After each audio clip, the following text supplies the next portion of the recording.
بسم اللہ الرحمن الرحیم، السلام علیکم۔ بہت ہی اچھی خبر ہے۔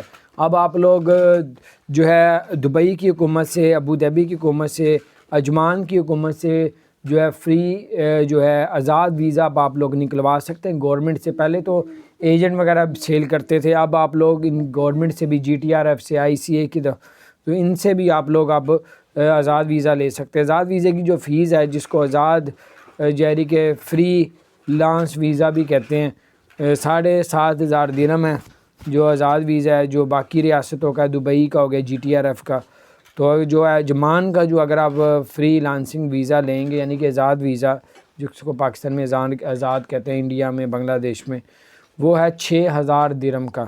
تو یہ تھا ایک نئی ایک پالیسی بنائی ہے۔ پہلے ایجنٹ وغیرہ جو ہے بڑے بڑے ڈیلر جو ہے وہ آزاد ویزا دیتے تھے، کمپنیاں دیتی تھیں ایسی، جو اب جو ہے اب گورنمنٹ سے بھی آپ لوگ نکلوا سکتے ہیں۔ 7,500 درہم اور 6,000 درہم میں حاصل کر سکتے ہیں۔ اپنا خیال رکھیں، چینل